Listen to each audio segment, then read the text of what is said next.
G'day and welcome to the Niggly Nishcast. It's your boy Diggity Doo Doc, Mr. Peptide Panther. Shout out to Peptide Cricket because you had Ish Sodhi, Kyle Jamieson, and Rebecca Rolls in commentary as well. So Peptide Panthers, Peptide Poo Poo, Peptide Plebs, Peptide Palpable Permutations, Peptide South Auckland. Big it up. And yeah, hello to the Nishcast. We talk about sports and bit of music and strictly Aotearoa business. So before this, me and the bro the Wildcard, we talked about bit of the sailing, bit of the America's Cup, and other bits and pieces on our Nichecast warm-up kōrero, which we deliver strictly for our patrons, because Patreon is the best way to support the Niche Cache and our Kiwi sports content. We also deliver a email straight into your inbox on Mondays and Fridays. Mondays, the Wildcard delivers up his Premiership Team of the Week, and we just kind of update Kiwi sporting matters, any bits and bobs that aren't quite big enough or juicy enough to write about, or just abstract ideas. So do sign up to that as well. It's on Substack, and the links are on our social media. And of course, we are writing about Kiwi sports every day on the website. So hit up the website and enjoy the Kiwi sports coverage. Wobbly Wildcard, last podcast of the year. Could I trouble you for a quick little 2020 reflection, or you want to keep your gaze moving forward? I don't mind looking forward and looking backwards at the same time. As the mix of the two is what the present is, right? Like, getting philosophical right off the bat, but if you cross the past with the future, that's where the present is. Think of I had an image in my head of what this looks like, and I've lost it. But I think sort of like if you think of it like a Venn diagram, I think that's what I'm trying to say. Right. I'm just trying to envision what the past and the future and the moment looks like. Yeah, I think you went beyond philosophical there, Wildcard. You've absolutely blown our minds away there. To go a little bit crazy, or? No, not crazy at all. Just very, very deep, very deep. But the question still stands. How are you processing? Yeah, well, like your experiences of the past crossed with your expectations / hopes for the future is No. That's the current. I don't know. That is perfect. So I'll reshape my question then after your quantum physics.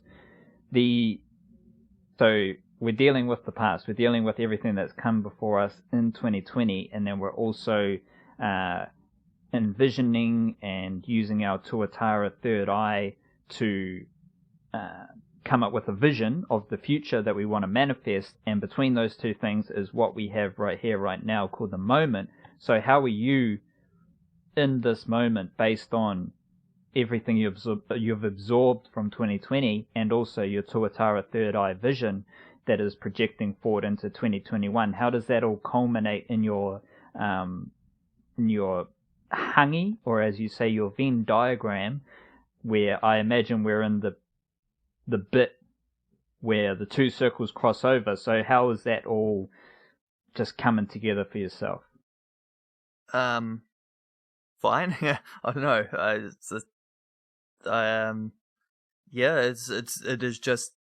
just is. It is what it is. You know what I mean?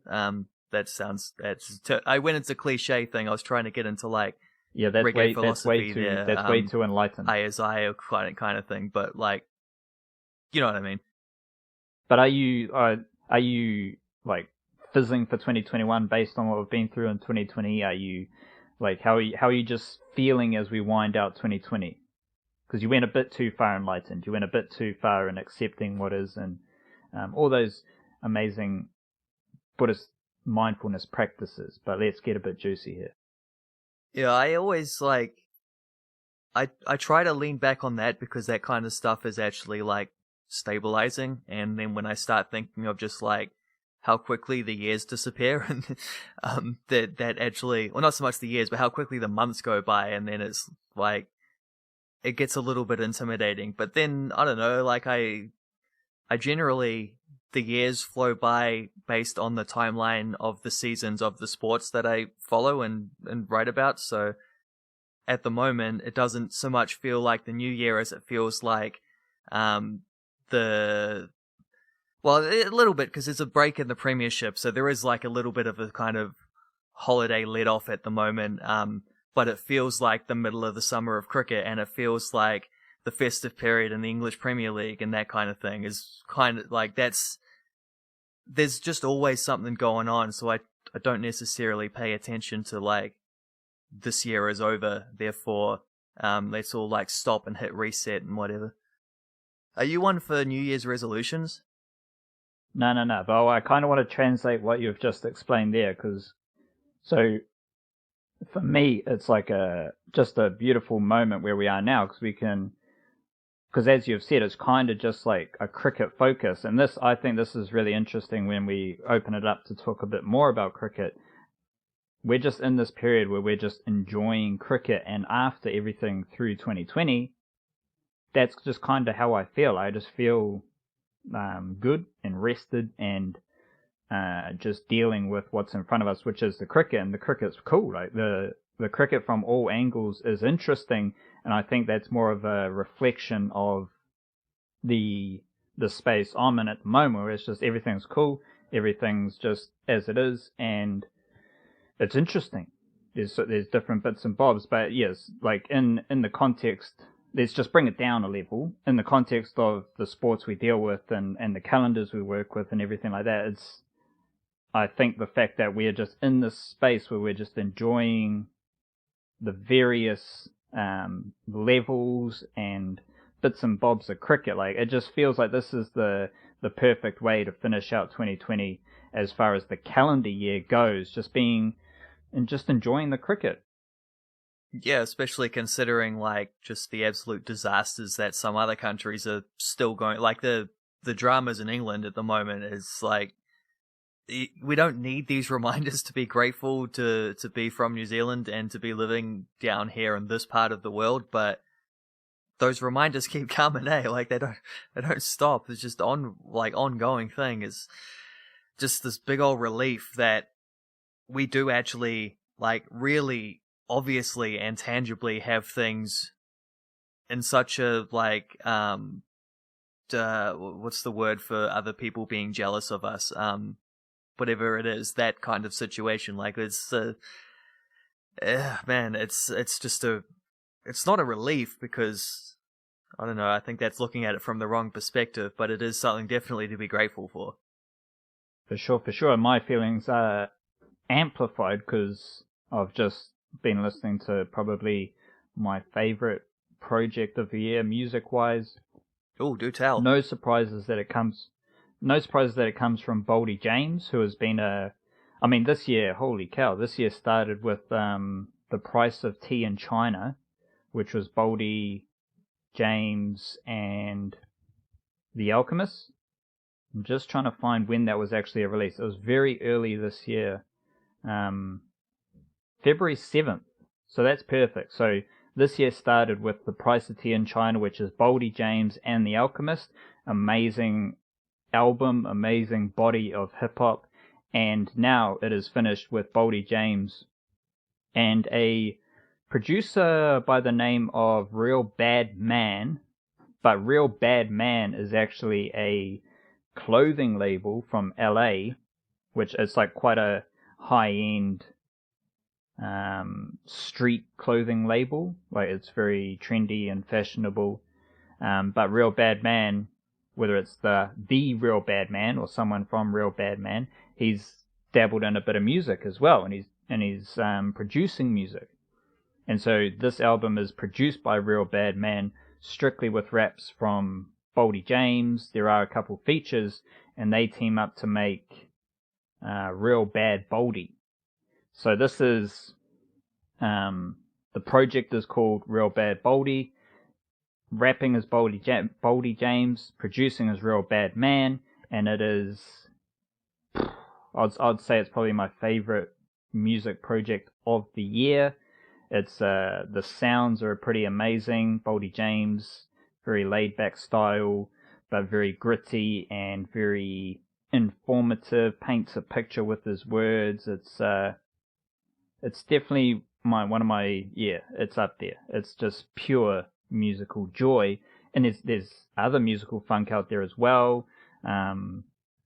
MF Doom recently had a collaboration, couple tracks that we put in the weekly collection of tunes this week.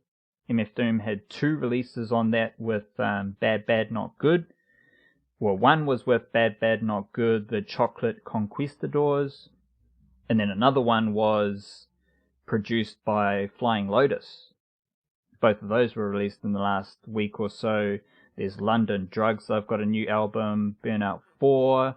I chatted with you a bit about Channel 3, which is who is a funky artist as well. So I'm kind of, based on what we just talked about with the cricket, it comes with all this musical funk as well. So I think for me, what I was trying to get to was that there's just a kind of a climax of creativity and sports that is going down pretty much this week, and like good vibes, because obviously it's the festive season. So it's kind of like there's amazing music, there's pretty cool sports with interesting layers, and 'tis the season as well.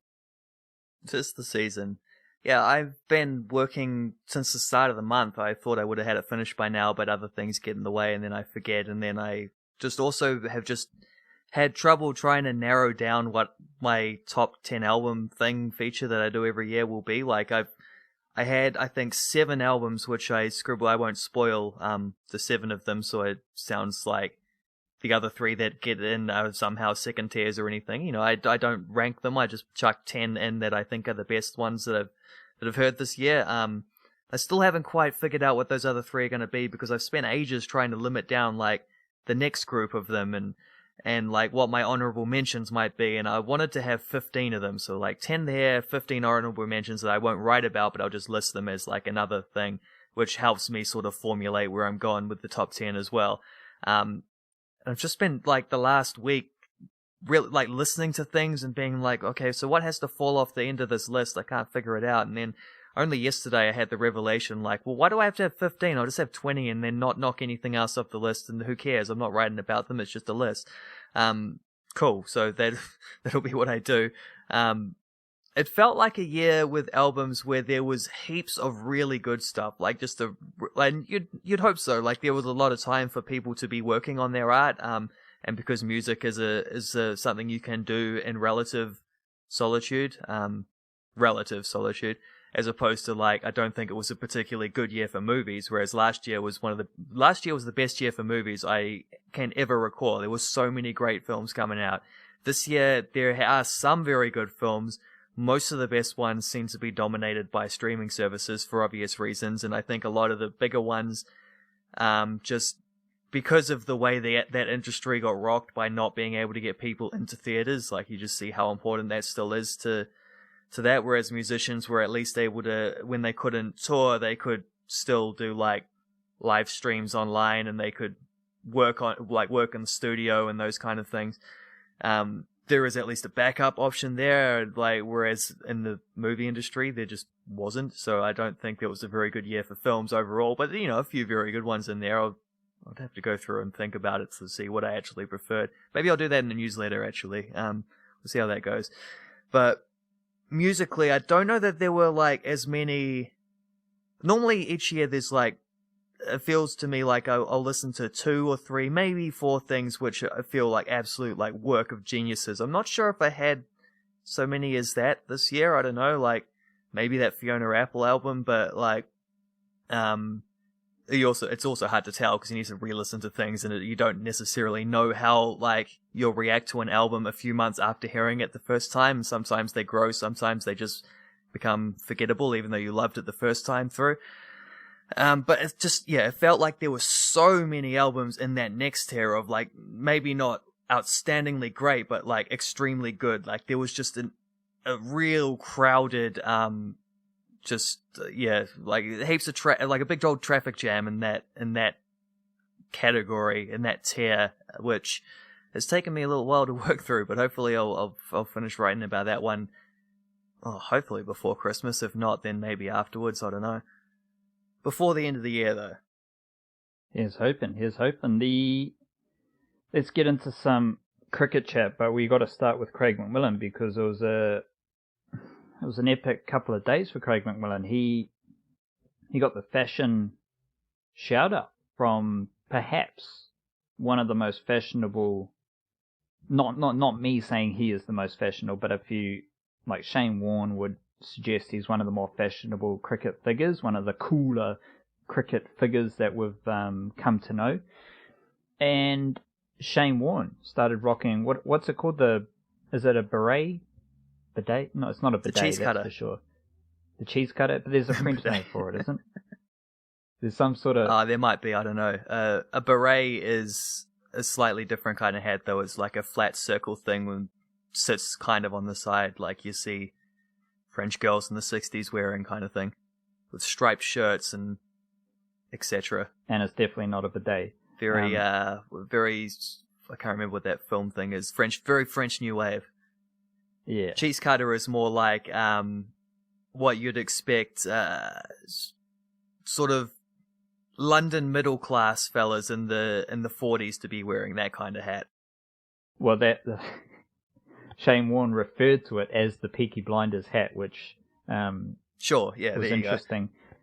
But we're burying the lead here. We're missing the point because Craig McMillan has been rocking the cheese cutter consistently in commentary, regardless. Like, he doesn't give any fucks about his cheese cutter swag.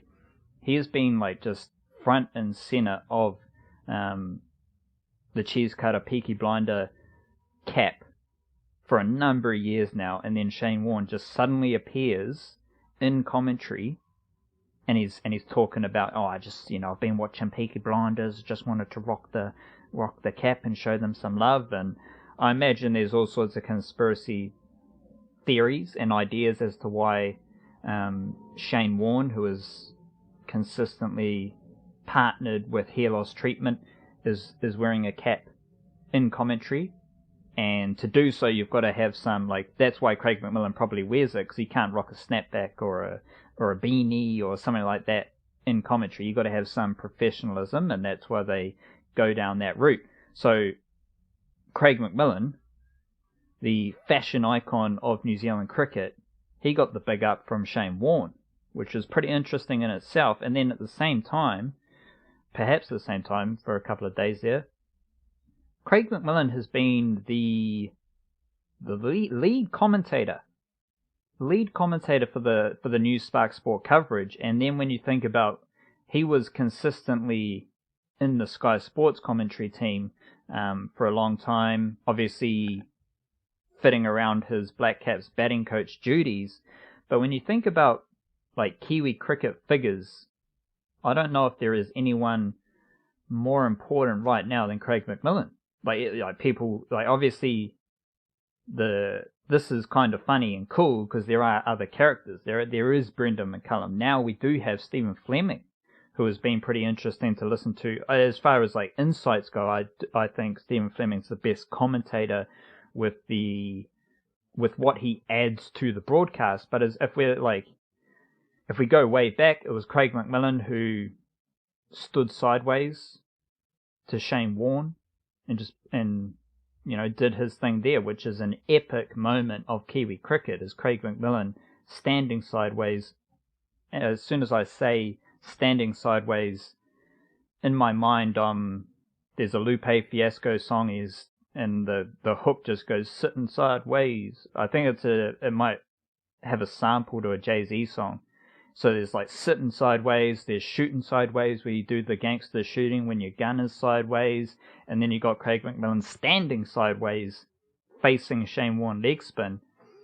And yeah, I'm sure everyone, yourself Wildcard, cricket fans listening, everyone has some sort of memory of Craig McMillan playing cricket, whether it's him steaming in to bowl a bouncer. Holy shit, like this dude, Craig McMillan doesn't give a fuck about anything.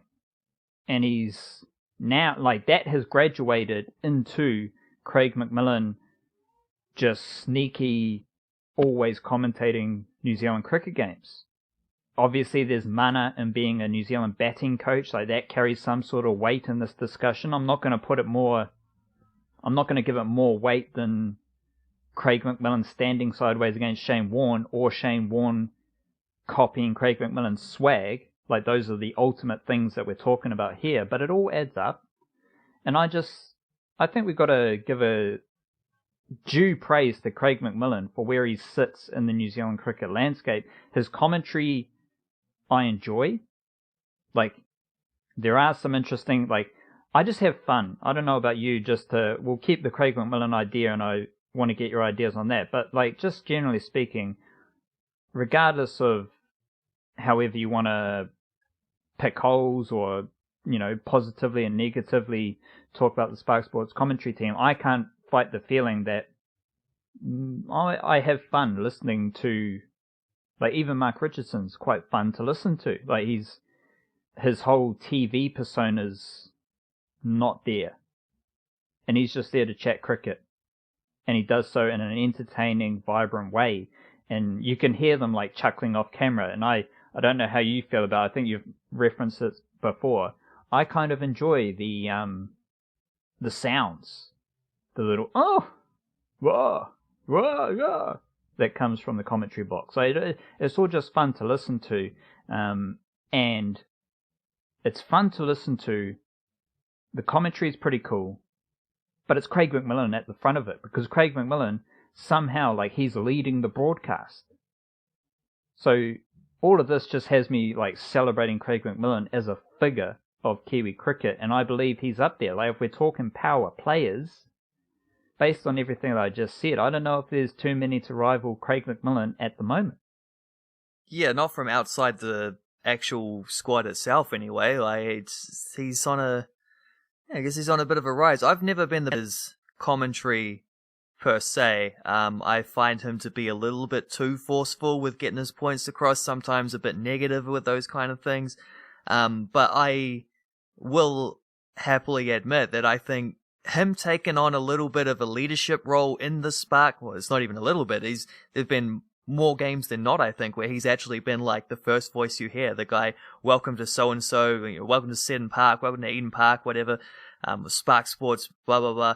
Like, there's that extra responsibility, I think, has maybe stopped him from being, letting his more dickish traits come out in the commentary. And I still, he's not my favorite commentator by any means, but I think he's certainly improved by having that.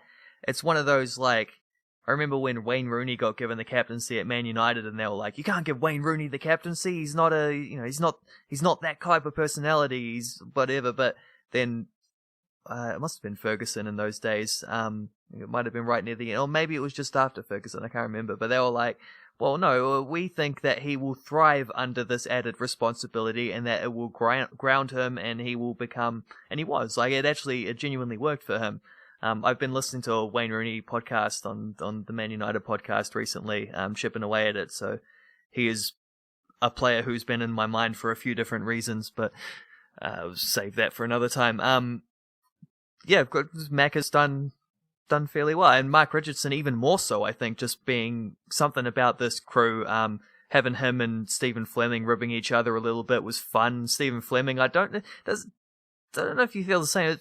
Stephen Fleming feels like he's been really underused, like, hasn't he? Like, I don't know how many games he's actually done. It's only 2 or 3, really, I think. I think a couple of them were the Auckland games, I'm not sure, but it doesn't feel like he's done a lot. But what he's done has been good, because he's such a clever cricket brain. But yeah, I don't know.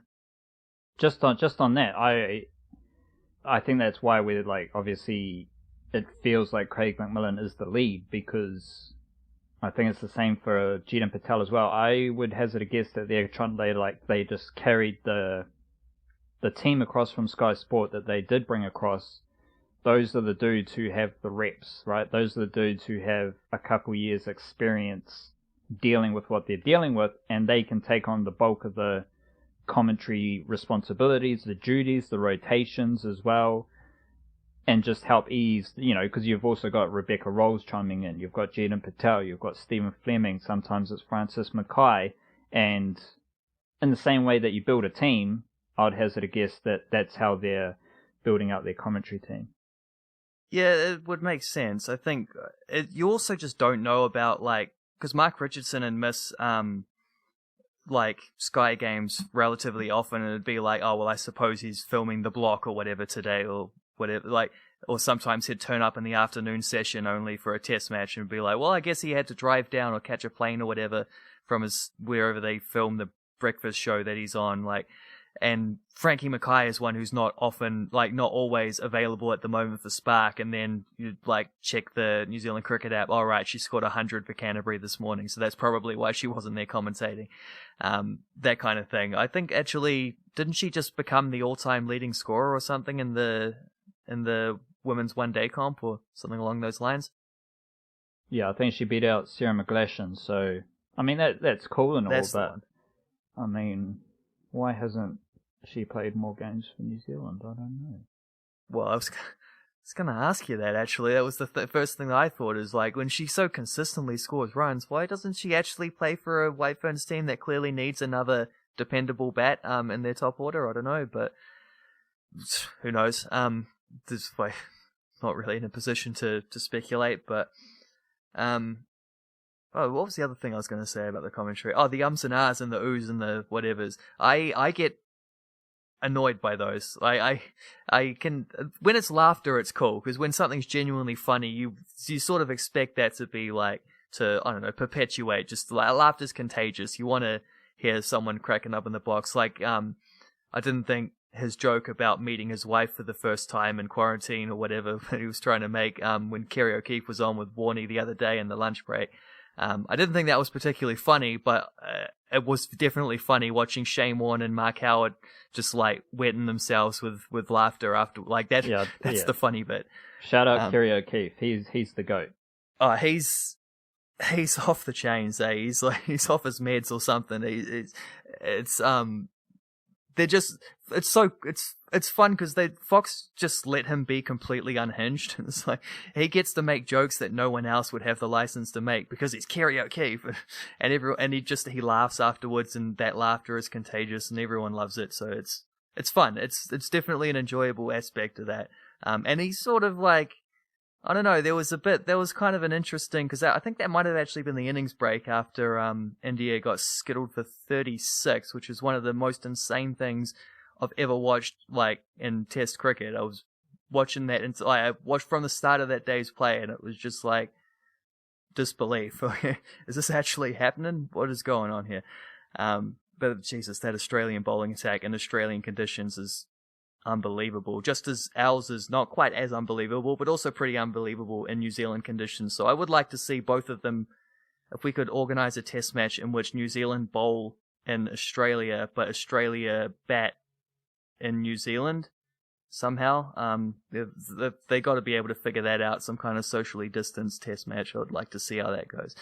The logistics of that might not actually be feasible. I'm just realising that in my head. I think I said batting and bowling in the same place, but different places. But yeah, I lost my train of thought with that now. What was I saying? Well, let's just get straight into some cricket. I would like to see a bowl off, just a straight up battle between the New Zealand and Australian seam attacks. But that would be interesting. Who's your best seam bowler in the whole wide world? I mean, the tricky thing about that is that it's kind of condition based, isn't it? If you're in Australia, it's Pat Cummins. If you're in New Zealand, it's ordinarily Trent Bolt, but maybe it's Tim Southee at the moment. If you're in India, it's Jasprit Bumrah. If you're in England, it's Stuart Broad. It's difficult to then and just because, I don't know, for obvious reasons, 2020 wasn't a year where there was as much cricket as you'd expect, and it just sort of feels like a lot of the stuff that was happening, the foreign tours, the West Indies have been on a couple tours, Pakistan have been touring, India's in Australia at the moment, England tried to go to South Africa, but then left. I think Sri Lanka are in South Africa now. Like, it's sort of, if you look at like the test rankings and say Australia, New Zealand, India, not quite in that order, it's probably Australia, India, England, New Zealand, and then England maybe, are probably setting the standards at the moment, but then those teams are all playing home tests, and it seems like teams like Sri Lanka and West Indies are being asked to do a lot of the touring to get test cricket up and running again, and that's just leading to some one-sided tests, and we thought that Australia, India might be... I didn't really think that was going to be particularly competitive. I didn't expect India to be skittled for 36, but I didn't expect them also to be able to beat Australia in Australia, so it doesn't feel like we've had a representative, like, just body of evidence for a couple years as to who might be able to, like, which seamers might be able to deliver around the world, but just by virtue of, I think Australia are the best team in the world, I'll pick their best seamer and say Pat Cummins, probably. I reckon Pat Cummins in New Zealand would be just as dangerous. Like, that he moves the ball. I would love to see Josh Hazlewood. I think Josh Hazlewood is the most underrated bowler in the world. There's, like, Pat Cummins statistically is better. I just prefer Josh Hazlewood. Ever since he came onto the scene, it was just so there was very Glenn McGrath-ish, and that is super reliable. The only thing with Josh Hazlewood in New Zealand might be because Pat Cummins can bowl that fuller length a bit easier, whereas Josh Hazlewood's natural length is a bit further back, I reckon. So when you come to New Zealand, you got to get the ball up. But if Josh Hazlewood can consistently pitch the ball up in New Zealand, he would be absolutely dangerous. Do you want to... We're recording this on the Tuesday, so there's the third and final T20 tonight. And then we've got the test match against Pakistan starting on Boxing Day. So do you want to drop a couple Blackcaps T20 ideas here, wildcard? Starting with how the 2020 team is shaping up, because I think there are some elements of this team that are very interesting, just as far as like how T20 cricket is played, and I wrote about this in the email yesterday, was the fact that you've got Mitchell Santner and Ish Sodhi who have the ability to move the ball both ways in the same way that we've talked about the test bowling attack. And I don't think this is a coincidence. I think this is just developments that happen when you're part of the New Zealand setup, and shout out to Shane Jurgensen, because I think the same, like, he's not a spin bowler, but I do believe he is working behind the scenes to help develop these skills for the bowlers and develop plans and strategies. And I just don't think it's any coincidence that we're seeing a seam bowling unit who can move the ball both ways in Test cricket. And now you've got spinners who are doing that. Like Mitchell Santner has his stock left arm spin delivery, and he's got that seam up in swinger. Ish Sodhi he's kind of 50-50 wrongin and leggy, and he uses them accurately at the right time to the right batsman. Both of them also have pace variation, and both of them also have the height. So, like, if Ish Sodhi's bowling his wrongin into a right-hander or away from the left-hander, you're also going to get some good bounce. And this has been one of my puzzling reasons as to why Ish Sodhi was never really stuck with in the ODI or Test cricket. Like, he's a leggy who gets bounce in New Zealand conditions. He's grown up with that, and it's very useful. It's very skillful if it's used correctly. But in the T20 setup, you've got two spinners who can manipulate the ball to put pressure on the batsman, because the way they do that leads them to be harder to hit. And regardless of who the batsman is at this stage, like, again, it's hard to say because we're working in New Zealand conditions. So the spin stuff, that's kind of, you can apply that to conditions around the world, I reckon. Like, maybe you won't get the same bounce in the subcontinent, but you can at least see the skills that are going to help the Blackcaps in the T20 format. The batsman situation, I think is kind of similar. You've got batsmen who have skills to hit boundaries, and you've also got batsmen who are not in this team who also have skills that can work out pretty well in T20 cricket. Good fielding unit, as we all know. And there's like the second T20, there was a bit of frustration when Pakistan started working singles in the infield, and you heard Seifert say, "We've got to work harder, lads," when after a quick single was worked, and it just gives you a glimpse into the mentality of this Blackcaps unit under this wider umbrella idea that I have, where you can see that there are levels to how this cricket is played, not T20 cricket, but all cricket. There's like a intangible factor. West Indies had none of it. Pakistan have a fair amount. Like there's a fair amount of intensity. There's a fair amount of attitude to go with class. New Zealand, of these three teams, New Zealand's kind of at the peak. Pakistan is in the middle with good scope to progress closer to New Zealand. West Indies was kind of the bottom level. And that's something else that New Zealand, like that's just a bit off topic but it was just an idea that I've noticed, like when you watch New Zealand play, regardless of the format, there's a certain vigor, there's a certain intensity, and I think that is, when you tune into it, it is very easy to identify in cricket, because like if, you know, there's a fairly easy to not display any of those tendencies like when you're in the field. Because we've both experienced it. We've both been in the field when we couldn't give a fuck. So I think cricket like makes it pretty easy to spot that stuff as long as you're tuned in and you're tapped into those kind of intangible sporting elements. But from a Blackcaps T20 team, how do you feel about their style of cricket and the skills that they have as a team? Because I think that's the most interesting thing right now. Because I think we still have to wait for the Australian series later on in the summer to see how this team responds under pressure in a highly competitive series and to suss out how different blokes feel. To me, it's just how this team plays T20 cricket that is the most interesting thing. So what have you noticed like along those lines? Yeah, I definitely agree that it will be it's not so much a better reflection, just like we'll get more of an idea of where New Zealand are at the very top when we see them playing against Australia. Just quickly, I looked up Josh Hazlewood's stats, by the way. He toured New Zealand in 2016. He played 2 tests, bowled 95 overs, took 9 wickets at 34.11, which is not his lowest overseas average. He averages 39 in South Africa from 4 tests.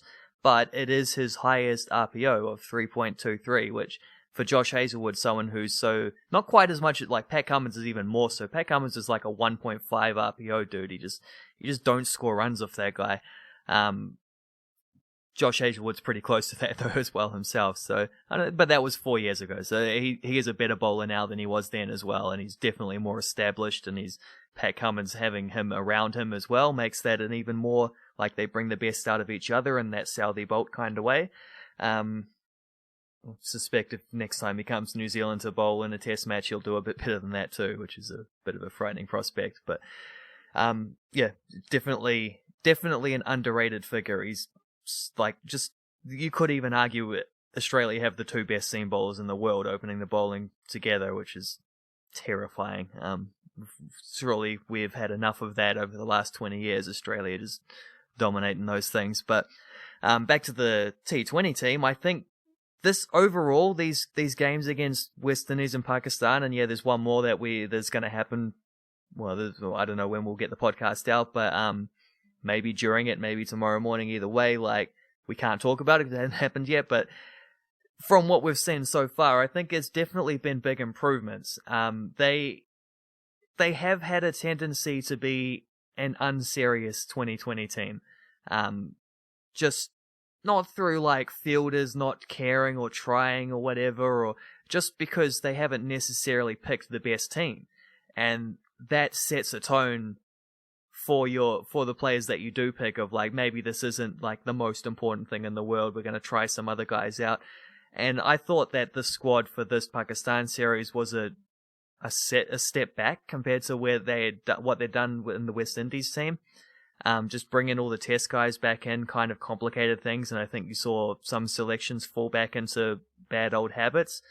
And that's a genuine thing that they're going to have to work through, because I don't know that... Well, I mean, I think Scott Kugelheim, for example, is a guy who's gotten a few extra opportunities than he necessarily deserves, but he has actually bowled quite well this series, so I won't hold that against him. And when you think about it, looking overall, like, he's clearly a guy who is like down the pecking order, but in 2020 specifically, I don't know that this is... I think this is probably going to be Kyle Jamison's worst format of the three. It's definitely Trent Bolt's worst format of the three, and I'm not actually sure that Trent Bolt is a first 11 player necessarily in an ideal 2020 team when Lockie Ferguson's fit, etc. I think there's decisions there that will need to be made. Kane Williamson clearly has been proving himself over the last year or two. He has had doubters in the past, just mostly because of his strike rate. Obviously, no one ever doubted his ability.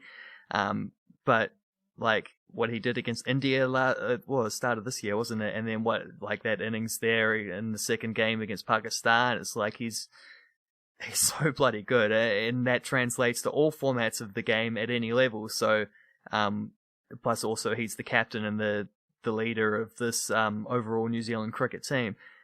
But that complicates things with Ross Taylor, as we've seen. That complicates things with other guys, and there are some of these difficult decisions that are going to need to be made before a World T20 if we're going to get the best out of things. But I think overall the biggest development that we've seen has been probably just the extra confidence and belief that Tim Seifert now has, and like the way he batted against Pakistan at Seddon Park was incredible.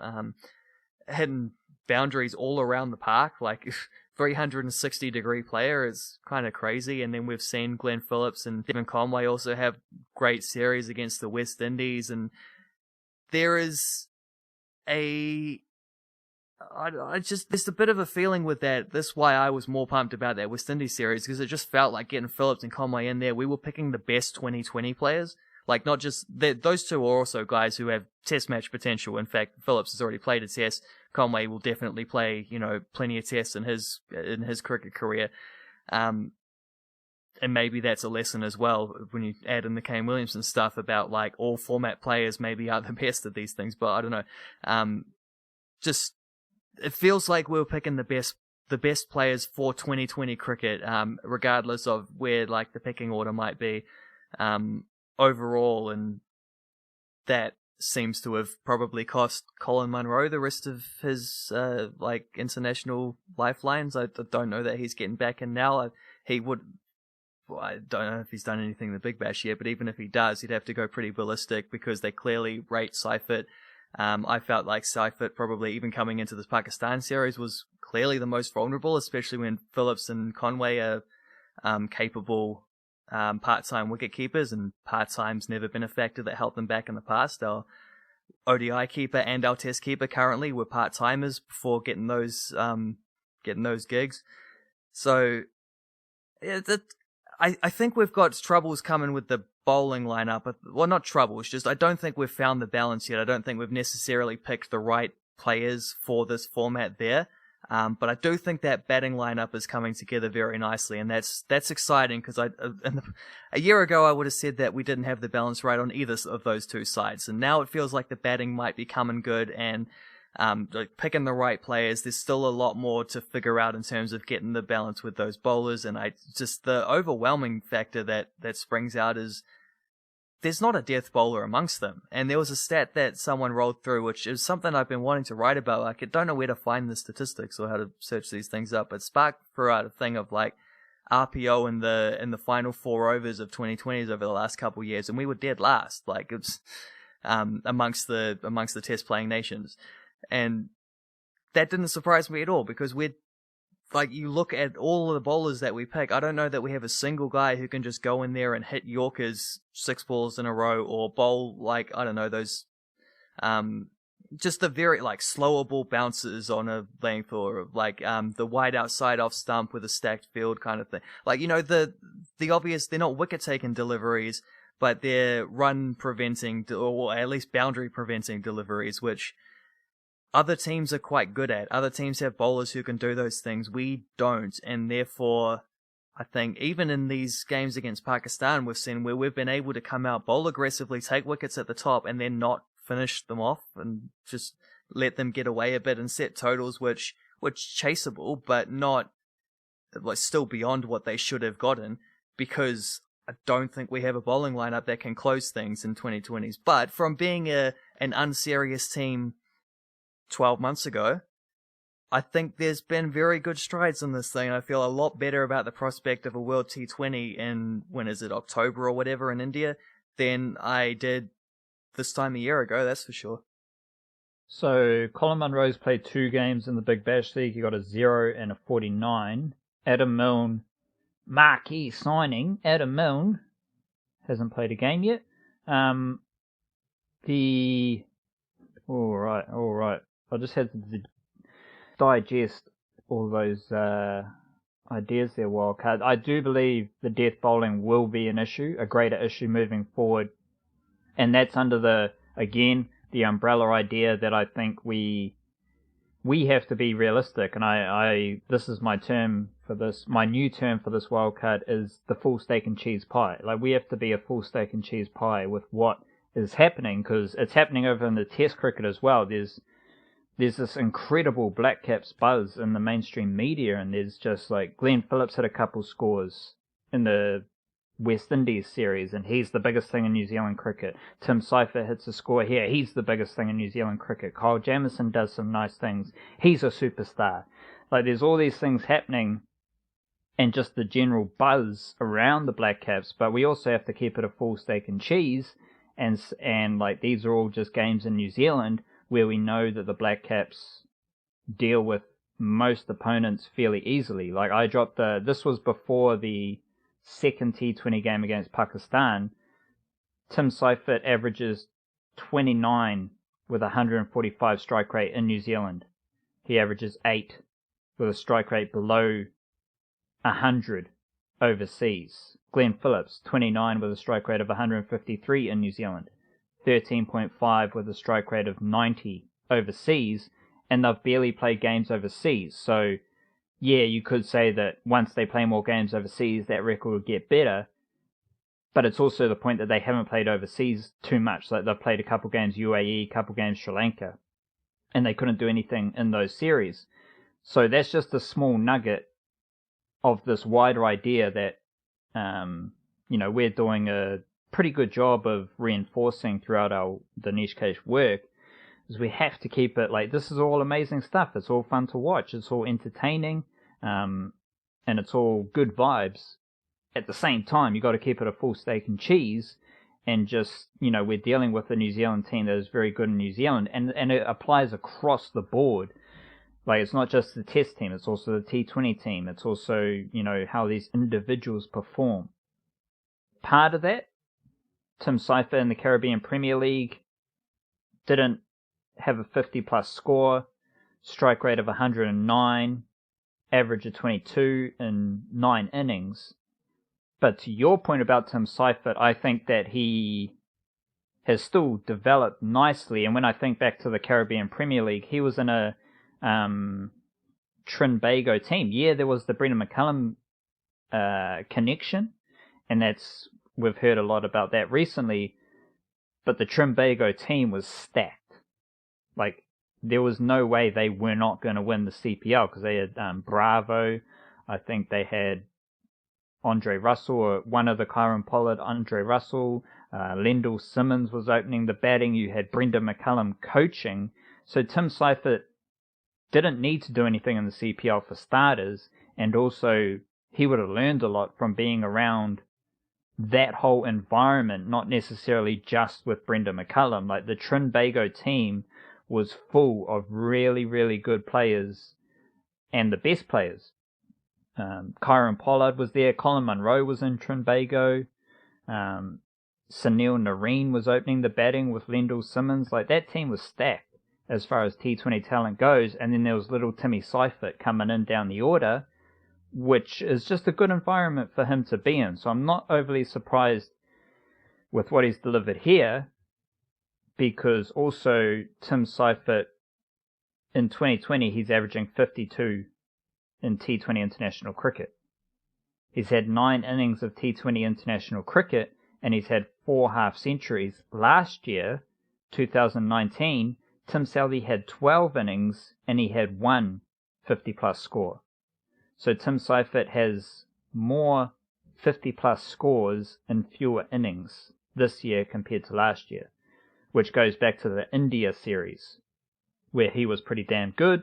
What did he have? He had scores of, against India, he had 1, 33 not out, 0 not out, 57, 50 in the India series earlier this year. Didn't do anything against West Indies, then back-to-back 50-plus scores against Pakistan. So this is a 2020 version in 2 ways. 2020 the year and 2020 cricket. It's a great 2020 for Tim Southey. Just a quick Kane Williamson note, going back to that India series. I think I wrote Kane Williamson, in his last 4 innings, he has had 3 50-plus scores in T20 cricket, which is kind of bonkers. 51 versus India, 14 versus India, 95 versus India, 57 not out versus Pakistan. Those are Kane Williamson's last 4 games, of T20 international cricket. Need I remind everyone that Kane Williamson was pretty solid in the IPL, and the beauty here is just the variety. Like, he hit, oh my gosh, wildcard. So what I just dropped was the last 4 games of T20 international cricket. Kane Williamson's last 4 games of cricket: 2 IPL games, 50 not out, 67. Then he comes back for the cheeky 251 in the test against West Indies. Next game, 57 not out against Pakistan in a T20 international game, which is, oh man, what the fuck? What are you doing, Kane? That's ridiculous. So Kane Williamson's really good. He had a baby daughter in between. And he just had a baby daughter in between. He's changing between the 2 most extreme formats. Like, it's pretty bonkers. Yeah, I think the idea around death bowling is the most interesting. The Tim Southey, Jacob Duffy, like, they're the same bowlers. So I'm just looking at the series tallies here. Like, they're the same bowler to a large extent, and they both took 4 wickets in 1 game, which I don't think is overly surprising, like, considering the conditions. Eden Park factor. I was actually surprised to see that the New Zealand have lost more games at Eden Park, T20 cricket, than they have won, because I thought it was a huge advantage. Like, it's not the dimensions of Eden Park that are the most interesting thing. I reckon it's the pitch, because the pitch is always super hard. Not super hard, because they sometimes talk about the spongy bounce, but you're always going to get, like, zip off the pitch, whether it's bounce or pace. And when you've got a touring West Indies team or a touring subcontinent team, and they come to Eden Park, they have to deal with the dimensions of the field. And then you've seen it just as much as I have, Wildcard. The pitch at Eden Park it looks pretty fun for, like, the Kiwi bowlers. Like, Jacob Duffy looks like he's getting good juice out of the pitch. We've seen Scott Kuggeleijn bowl 140, 145 on both pitches, but when Kuggeleijn is bowling at Eden Park, it's like, whew, there's a couple whizzing past the nose. Even if you're watching Hamish Bennett bowl at Eden Park, like, there's a certain, how do you feel about that? Like, the pitch of Eden Park versus the dimensions as far as, like, a factor in the game. I reckon it's the pitch that is far more influential. No, I agree. It's the big old hefty drop-in wicket, eh? It's more of a differing factor than the dimensions of the pitch are. Because if you hit a 6, 110 meters, it's going to be 6 whether you're at Eden Park or the MCG. You know, if you hit the ball well, it's through a gap in the field, it's probably going to go for 4, whether it's Eden Park or whether it's the MCG. Like, it's not, especially when you're playing a lot of these games like under lights and whatever. And actually, I don't know if that would make a huge difference in terms of moisture in the outfield or anything like that. I was just assuming off the top, like maybe having had the entire day, like any moisture that might have been there at the start is gone. I don't know, but if you hit the ball well, it's going to go to the boundary regardless if it has to travel an extra 30 meters or not, because there's only 11 guys on the field and they're arranged in certain formations. I just don't think that is as, like, there's obvious ones where like a mishit at Eden Park will drop just over the fence or something like that and you get away with it. But that's the same for both teams as well. And I just think that, I agree. I just think that that drop in pitch factor it takes more getting used to than the smaller boundaries and the weird shape of the boundaries do at Eden Park. I would be entirely in agreement with that. And we've seen, you don't necessarily think of Eden Park by those kind of parameters, but I mean, I'm sure if we went through like recent times, we actually have seen quite a few like very good bowling performances there. Like, it's not just a recent thing either. I think there have always been wickets on offer, particularly for pace bowlers. I thought it was one of the quite interesting things about the first Eden Park game is picking the 2 spinners where we didn't in the first game. Ish Sodhi set out that one, and the West Indies game, I mean, by the first one at Eden Park this, bloody summer.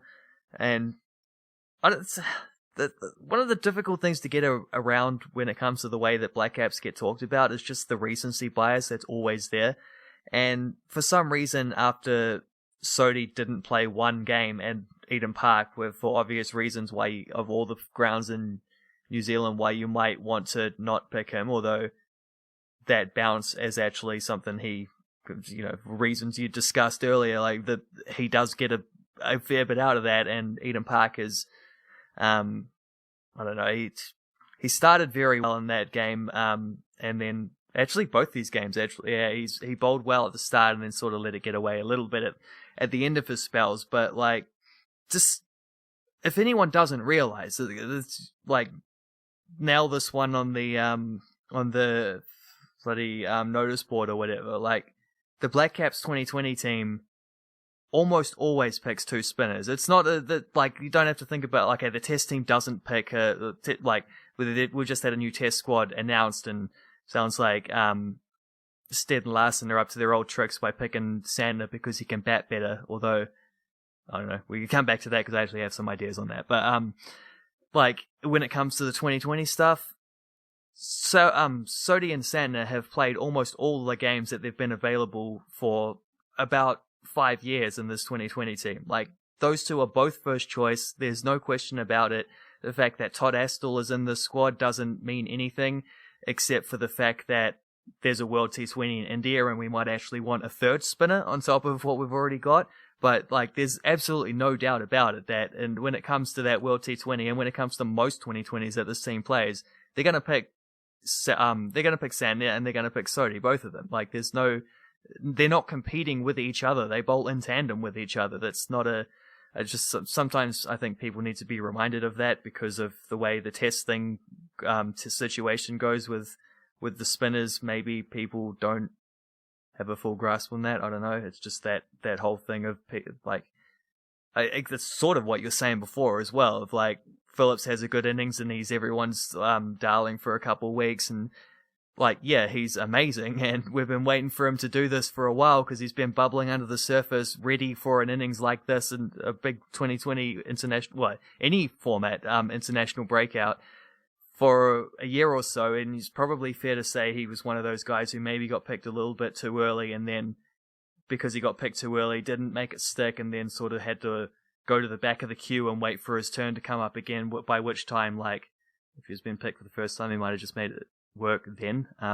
There's an interesting article probably to be written about how many players have come into this Blackcaps team in all formats over the last 12, 18 months and been instantly successful. If you think, like, Phillips wasn't playing for the first time, but he was on Test debut actually when he scored 50 in Australia. There's that. Conway coming in scoring runs. Jamieson instant wicket taker to the extreme with him. Jacob Duffy taking wickets. Daryl Mitchell 70 on debut. Like, it seems like there's obviously there's a lot of praise that got to go to these players themselves, doing what they're doing and achieving at an international standard. I don't know if there's praise that should go to the New Zealand A system as well for bringing these guys through in a more like refined and just aligned way towards the Blackcaps. Maybe there is, like, maybe that's a good point to make as well in this. But there must be also something about the atmosphere of the Blackcaps themselves that allows players to come in fresh and be instantly successful. But would have to do some more research on that. There must be some other cases as well. Will Young didn't quite do it. Didn't really get. I think he got 40 odd in the second test, didn't he? But didn't really get a big score in his first test match opportunities. Also only got to bat twice because of the copious runs that everyone else around him scored. But yeah, I don't know. I threw a few things on the table there. I should probably let you have a turn to respond. Well, it's something that I've written about this whole time. Is the transformation and transition we saw last summer, which is not just based on new players coming in, but it's how those new players performed. My belief is that the players are just better. Like, yeah, there are a couple more New Zealand A games on the calendar these days than we had like a couple years ago, but I also just think that this group of cricketers is just better than any group of cricketers that we've had before, which when you think about like the buzz around the players after one performance or two performance and the hype and the focus, like, get used to that, because holy shit, these guys are just better than Kiwi cricketers were before. And it's it's stuff we always talk about. It's the same with football. There's just better players coming through the New Zealand setup. Basketball, there's just better players. Rugby league, there's just better players coming through. Let alone women's cricket, because I wrote about women's the Halliburton-Johnson Shield, previewing the women's Super Smash. The top 7 or 8 bowlers are 25 years or under. So there's just like, I think the older people, and they're the people who run a lot of the media and stuff like that, they're looking at it like, I don't think they understand what is happening in New Zealand sport, where the younger generations are astronomically better across the board than athletes in their sports were before. And I think that's what we're seeing in cricket. Like, these guys are just better, and they've also played, like, I actually think the A games are kind of, the more I think about it, they are important to have, and they bring players into the same, like, competing players, they bring them together, which is it's just a better thing for New Zealand cricket. But all these, like, most of these players that we're seeing now, they've played years of domestic cricket. Glenn Phillips, Tim Seifert, they've been leading run scorers in the Plunket Shield for a while. Tom Blundell's been on the domestic circuit since like 2012, 2013. Will Young's been doing this for 5, 6, 7, 8 years. Like, these dudes they're better for starters, but they're also, whether that's like cause or correlation, they've been playing domestic cricket for a long time, and it's just, they're mature. Like, Daryl Mitchell's been on the scene for yonks. Like, again, 2011, 2012 is when he came through for Northern District. So Kyle Jamieson, like, it feels like he's super new because he had a couple years out injured, but he's been playing domestic cricket for a long time as well. So I think it's the combination of these players are just better at cricket and more skillful, and they've also been playing domestic cricket for a very long time, which is just culminates in them being far better suited to step up to international cricket. Let's move into the test team. You mentioned something about the spinners there, so do you want to touch on that stuff that you found interesting with the selection? Yeah, well, let me have a peek to see if I can find this, the article on Crick Info that had the thing. And by the way, while we're talking about New Zealand A stuff as well, you remember what you were saying before about when Craig McMillan batted side on against Shane Warne? You might want to check out the highlights of Fawad Alam's 100 for against New Zealand A for the Pakistani, what do they call them? The Shaheens, their reserves. Old mate's taken that one on board himself, I think. We could say, like, that tired/wired meme thing. We could say that he's borrowing from Shivnarine Chanderpaul, or we could say he's borrowing from Craig McMillan. I choose to go with the latter. Nah, they're completely different. The mad respect to Chanderpaul, perhaps one of the legendary underrated batsmen of Test cricket for forever. Definitely, up there with Ram Naresh Sarwan, who used to be really good for those who remember him. Mad respect to Chanderpaul, but if you start every delivery in whatever way you want to start, that's a different thing. Craig McMillan, for most bowlers, he had a conventional stance, and then he batted sideways against Shane Warne.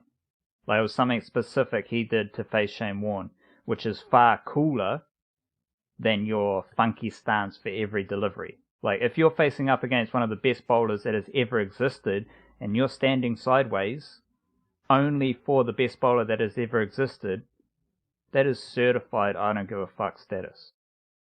Yeah, fair point. It is a fair point. It reminds me a little bit of it's a fella who he must have played in like the 80s or something. A basketballer called Rick Barry, and I just remember I think it was that Malcolm Gladwell podcast. He did a thing about it being like, because Rick Barry he was a big man. And he also had like a weird personality, which is what Gladwell kind of focused on, I'm pretty sure, about like how this guy's natural outsiderness made him more sort of willing to do this kind of thing. But he used to shoot his free throws underhanded, like he'd hold the ball in his lap and scoop it up like that.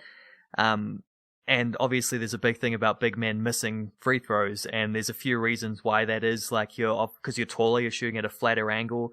The ball's not dropping through the hoop as much as it is like bouncing off the back a little bit more, and just those fine margins make a difference. The unfamiliarity, because a lot of big men are used to shooting from closer up. And when you look at like Dirk Nowitzki, who was a shooter who was 7 foot, and maybe the first guy who like revolutionized that, 7 footers having that kind of range.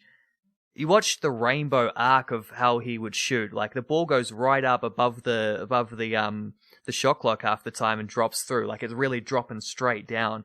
And you get more of that angle when you shoot underhand, but no one else has really wanted to try it ever since. I think his son was one of the few who's done it at college level since, and no one in the NBA really wants to, because everyone laughs at you because you look stupid. So shout out to Craig McMillan for risking looking stupid to try something that might work. Like, I don't know, I doubt he was going with like the analytics approach with it, but it's worth a crack, isn't it? It's never a bad idea to go outside the box, and he risked looking like an idiot, but he also risked looking like an idiot with his reverse sweeps and premeditated shots and stuff a lot as well. And that was the live by the sword, die by the sword nature of Craig McMillan as a cricketer, which is why he was like, for all I've said about his commentary stuff earlier on, like, he was a thrilling player to watch for that reason, because you just never knew what you were going to get. Even Shane Warne didn't from ball to ball. But again, Rick Barry, like, I appreciate everything you said. Rick Barry, he was the Chanderpaul, right? Because every free throw... Sort of, but I mean, he didn't shoot normally like that. It was only free throws he shot. Yeah, but you got it, like, in the... Yeah. But he's still, like, free throw, batting, they set up the same for every delivery. Every shot. So I think it just ups... Like, it's a fair comparison, but I think it just only enhances everything Craig McMillan stands for as a man, as a Kiwi bloke. This is everything he stands sideways for. Standing sideways. All right, we got to finish up some cricket chat here before we move into football, because there are some interesting football things. Well, I'll read you what Gary Stead said about the spinners. The toughest selection, because the test squad is obviously just exactly as you'd expect. I think it might even be the same as the last one. Devon Conway wasn't as cover for Williamson, but Williamson's there, so Conway can go stand on the sideline and wait. He was never really in the test squad anyway. Will Young hangs. It's all the same guys. It's nothing surprising except that Santner holds on ahead of Ajaz Patel, who's like, it's sort of painted like he's been selected ahead of him. But I mean, if Ajaz Patel has basically not played cricket since like March, I don't see how you could pick him. Like it just, I don't even think that's controversial. But there was something interesting that Gary Stead said in the statement about it. The toughest squad selection was clearly around the spinner. That basically came down to the balance of the side, and with the 4-strong pace attack going so nicely, we wanted to have a spinning all-rounder as an option for that 7's position. Unfortunate for Ajaz, who has overcome his calf injury, but the all-round ability of Mitchell Santner is our preferred option for this series. The fact Ajaz hasn't been able to have any game time in the lead-up was also a concern for the selectors. I mean, that concern is the only concern that there needs to be, really, because as far as Ajaz goes. But it's interesting to see that, like, they're back to the old tricks of, like, Santner's in because he's better at batting. They don't say he will be the number 7. I suspect Daryl Mitchell might still be ahead of him in that one. Maybe it's one of those, depends on what the wicket's looking like. I don't know. It's nice to have the option, but I think that's a reflection of Kyle Jamieson more than anything, isn't it? Like, because Kyle Jamieson's come in and made himself, you can't not select him. Like, the 2 takes 5-wicket bags for fun. And you're also not going to drop any of the big 3 seam bowlers in a New Zealand environment.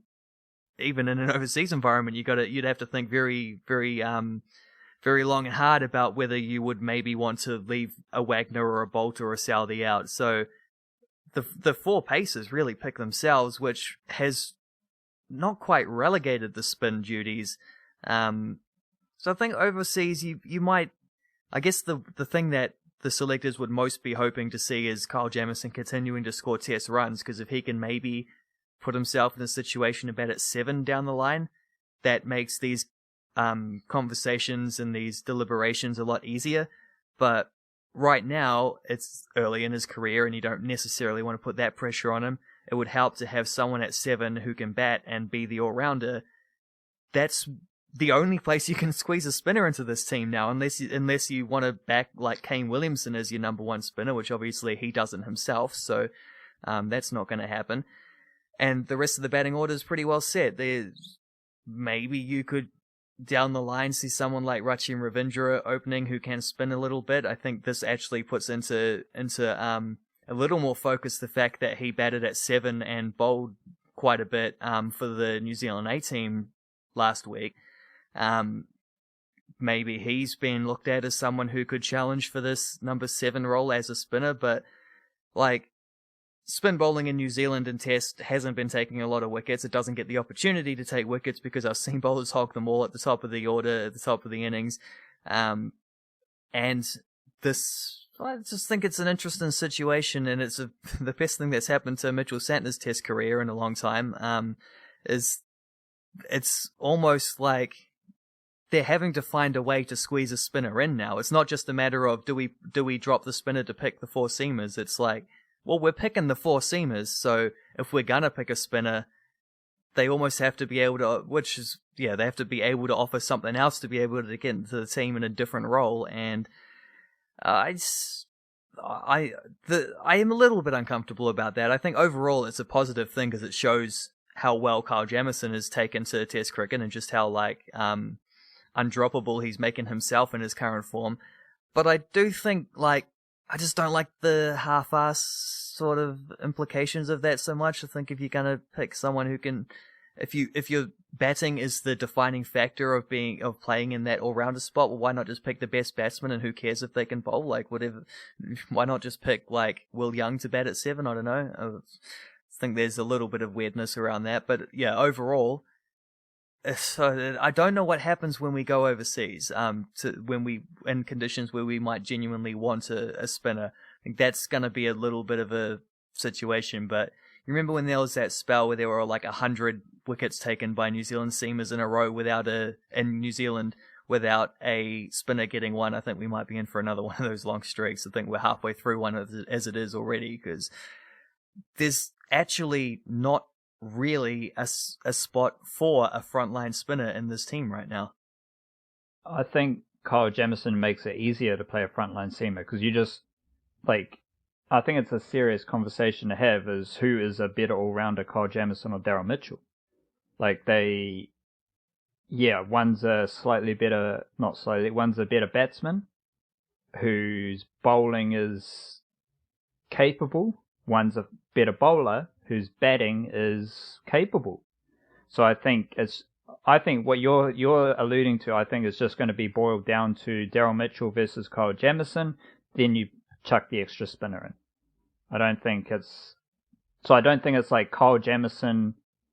I don't think it's Kyle Jamieson as part of the seam unit, and then Daryl Mitchell and Colin de Grandhomme as part of the all-rounders, and or Mitchell Santner. I think it's Kyle Jamieson is the best all-rounder, and then you build your bowling attack around that. And that basically means I don't know how much of Test cricket we're going to see Colin de Grandhomme play in the future. I think that's ultimately what I'm getting to. And if you're selecting Jamieson over Colin de Grandhomme, you're probably going to select... Let me say that again. If I am selecting Jamieson over Colin de Grandhomme, I would select Jamieson over Daryl Mitchell. So I think that kind of sorts itself out depending on Jamieson's trajectory over the next year or so. I'm actually excited to see, there is over the last maybe 2 weeks we've had ultimate, tedious, what the fuck are you doing? Not necessarily in terms of the selections. Obviously, we're talking about Ross Taylor here as well. It's not the selections, it's how the selections are presented, and just how did you come to that conclusion, which is, it's weird. It's hard to keep highlighting this when everything is good vibes, Blackcaps are winning. I don't want to belabor the point of semantics with how Ross Taylor was dropped or rested, or the semantics around Ajaz Patel's exclusion. It's hard to keep hitting that wall or keep hitting that point, but it is definitely a factor that is happening. Is how do these people provide such a reason for their selections? It just doesn't make any sense. I can deal with the selections themselves, but as you're saying with the Ajaz Patel stuff, that's kind of the latest thing with the Mitchell Santner. How they are presented is just so dumb. And these are professional people. They're all probably professional men who have, seem to have a brain, but they can't figure out how to present these selections in a easy to understand, logical, common sense way. And I think that's what we're dealing with. That's what we were dealing with Lesson before, and it's what we're dealing with now with Gary Stead and Gavin Larson, is just how they come to these reasons or explanations for their selections is just so weird and dumb. So we can it's just hard to keep beating that drum against a real positive Blackcaps team. Because Ajaz Patel probably wasn't going to be selected, so it's all good. So just select the next spinner to be part of the team. You don't have to celebrate Mitchell Santner as some Test cricket all-rounder, which he quite clearly isn't. Which brings me to some excitement and hype that Mitchell Santner may play Test cricket, because we're going to be in that Mitchell Santner Test cricket rabbit hole once again. Wildcard Mitchell Santner with a Test bowling average of 44 as New Zealand's best Test spinner. That was a beautiful time. A beautiful, beautiful time of just confusion and, oh my gosh, what's happening? But it's still happening and it's automatic, and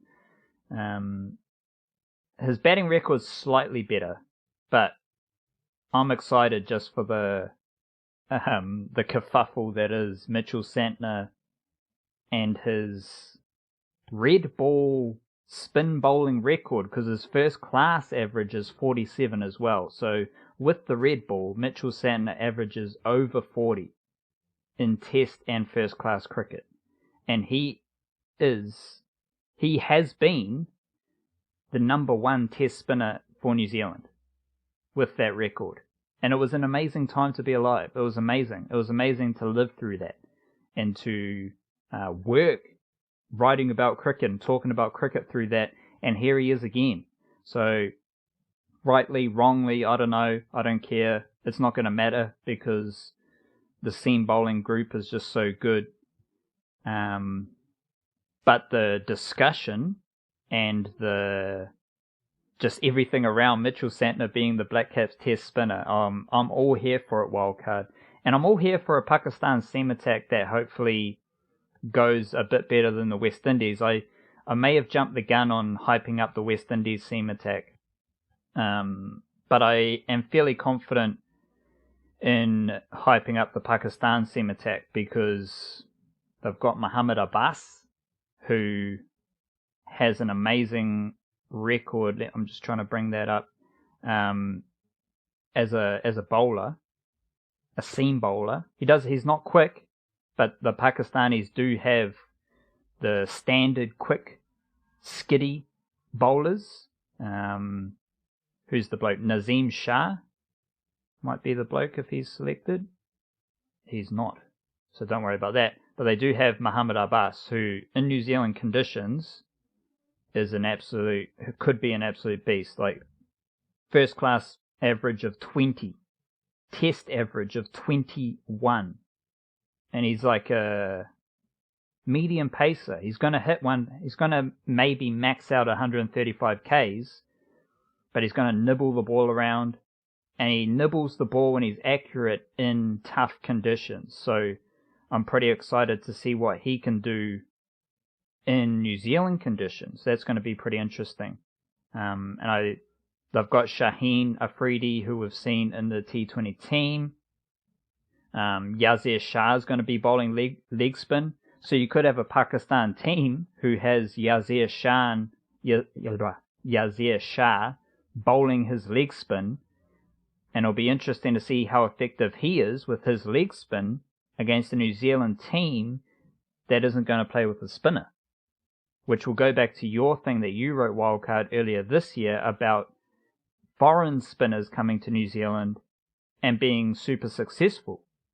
Whereas the New Zealand spinners in New Zealand, granted some of those foreign spinners who come to New Zealand just happen to be the best spin bowlers ever existed, but there's that up against the fact that New Zealand spin bowlers struggle in New Zealand. So I'm excited to see how that plays out as well for this series. Shall we hit up some of your football, wildcard? Yeah, suppose we could. I was just sort of pondering that idea about, like Warne and Murali never had any troubles taking wickets in New Zealand. I wonder if that says that New Zealand spinners are generally a little bit crap, or if it says that, like, the greatest spinners will take wickets in any conditions regardless. Like, that's the only factor that matters for them is we're good. Like, I am Shane Warne, I am Mutai Muralidharan, so I'm going to take wickets. And everyone below that level is going to struggle, and that New Zealand hasn't had a spinner who rises above that level. I don't know, but it's because I don't think they'll play. Where are they playing? Mount Maunganui and Christchurch, I think. So I probably not going to pick a spinner in Christchurch. You might at the Mount. Santner might get a go there, but I think Mitchell Santner hit his 100. Yeah, he hit his test century when BJ Watling hit his double century. Yeah, right? I think that might be was right. At the Mount. Just on the spin thing, that may also be because, other than Daniel Vittori, no New Zealand spinner has been given the luxury to play consistent Test cricket. So how can you even come close to being an effective Test spinner if no one other than Mitchell Santner pretty much has been given like an extended run at, okay, you're going to be in the Test team, kind of regardless of conditions, because we back you, we're confident with what you do, we're confident with the skills you bring the team, and you're just going to play, and we're just going to deal with what you bowl. We have ways to absorb what you're doing, but we're just going to let you play Test cricket. That hasn't happened. So how can we have a world-class spinner in Test cricket when a Test spinner from New Zealand barely stacks up 5 tests in a row? Whether they're in New Zealand, whether they're overseas, because Will Somerville got shafted pretty quick after his little stint in the UAE. Ajaz Patel hasn't been given any sort of luxury of faith or selection trust. Ishodi got kicked to the curb pretty quickly. Mitchell Santner got an extended run, didn't do much with that extended run, got dropped, and now he's back. It's a bit of a shit show when you're dealing with New Zealand test spinners, and I don't believe that is a coincidence. I believe that is a product of how test spinners are being developed in New Zealand, but more specifically around the Blackcaps. And we always bowl them so defensively too. Exactly. We don't know how to use them. We don't have any faith or trust in their skills and what has brought them to this point. Because Ish Sodhi's a pretty good Plunkett Shield spinner. Ajaz Patel was an amazing Plunkett Shield spinner. All these dudes can bowl in the longer format, but they're just not used in any effective way for the Blackcaps test team. Wildcard, Canterbury United, Women's Premiership champions. I imagine by what you said before that the Men's Premiership takes a little break now. Women's Premiership is finished. So how we start with the Canterbury United wrapping their championship run-up, and then we'll flow into just the domestic landscape, and then we'll hit the international scene. Yeah, it was a pretty fascinating final in the end. It was one of those ones where first of all, if things had gone differently and there hadn't been another one of them bloody stupid little ineligibility situations, which New Zealand football seem to specialise in so much, makes you wonder whether sitting back and throwing out punishments after the fact is really as effective as maybe stepping up beforehand and giving better help to the franchises and the different teams and clubs and whatever, so that these things don't happen in the first place. Maybe that would be better if there were better structures and whatever. But Auckland had an ineligible player for just the dumbest reason, and then didn't get punished, but then did get punished because they were like, we can't apply a ban because no one actually put in a complaint about an ineligible player in any of these games. And so all three of the teams that the player had played against then appealed. It's like, well, we can't ban them because no one complained, but you're allowed to appeal the fact that you didn't complain, which doesn't just... I don't know how these things work. I don't know who sits there in an office deciding that these are the rules that are allowed to... whatever. What happened is Auckland just before the final week of the round robin, Auckland got docked 9 points, and those 9 points went to the three teams that they played, whatever. And it meant that instead of an Auckland-Canterbury final, and Auckland had beaten Canterbury 4-1 earlier on at the start of the season, and in Canterbury too, so that would have been just a fascinating contest there. Instead of that, we got Canterbury against Capital, who got nudged up into second place, who they had beaten 4-0 in Wellington the second to last week, which was Capital's last game because they had a bye the next week. So they lost 4-0 to Canterbury, went on their bye thinking that's the end of their season, and then all of a sudden they're like, oh no, wait, hold on, we might actually make the final. Then they did make the final because Canterbury beat Northern in their last round, which was effectively like a semi-final game, taking Northern out, who had also been a very handy team throughout.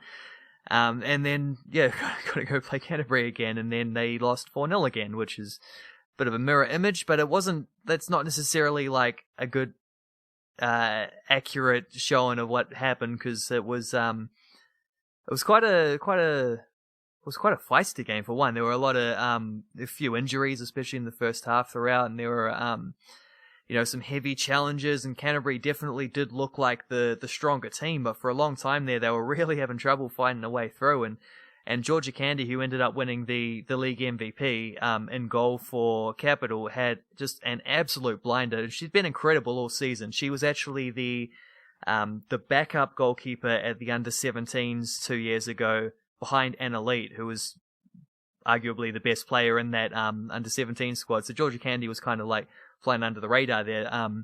She had just a brilliant season for Capital, and I think she probably would have had in fact, I assume that's probably what this is. I doubt the MVP thing had any factor in the final because they didn't count the Golden Boot as being part of the final. That was a round robin thing, and so Georgia Candy won the MVP based on her performances in the round robin, and then played even better in the final. She saved 2 penalties in the first half.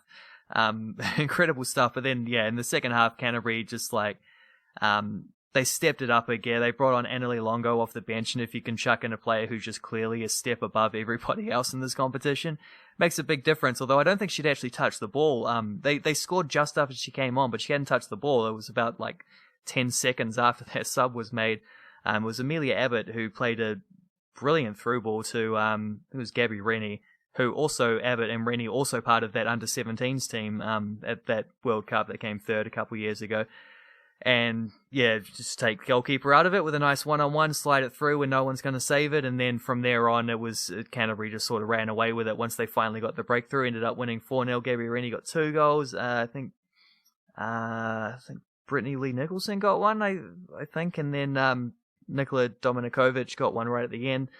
Don't have my notes in front of me, but I'm pretty sure that's what happened. So the third champ for Canterbury. I think that's the 8th final in a row, and I think it's 5 championships all up in that stretch. I'm not sure, but one of the other undercover like major dynasties of recent New Zealand sport really is this Canterbury women's football team. Just like year after year, and even like they had that loss to Auckland in the second week where they didn't just get beaten; they were 4-0 down at after about half an hour or something in that game. Like they got just like mobbed from the start by a very good Auckland team.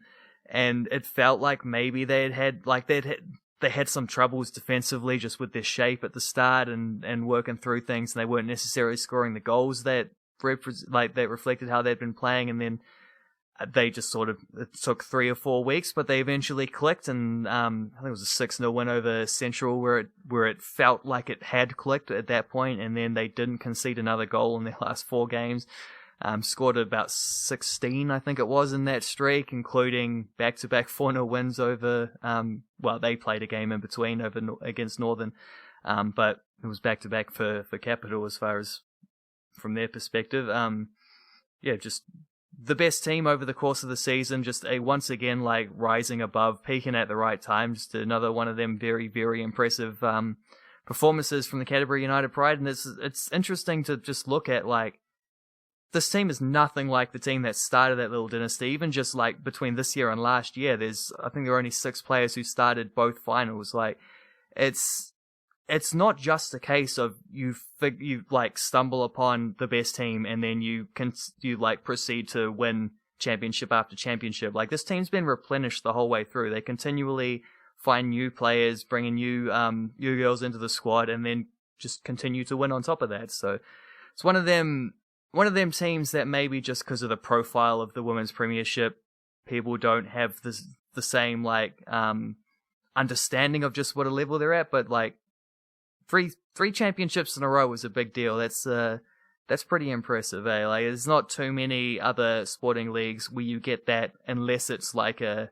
Wellington Saints or something where they're just clearly better and they have the best players every year and therefore are able to build the best systems and whatever and hire the best coaches and they win because they're the best, sure. But it's not quite the same thing with this Canterbury women's team, where it's like they do actually have to bring quite a few new players into the fold each year and continually maintain that same level. It's pretty amazing.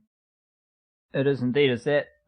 I was thinking about this when I was watching the game, because I was obviously, being a hockey joker, Canterbury is very good at hockey, as a lot of the regions are.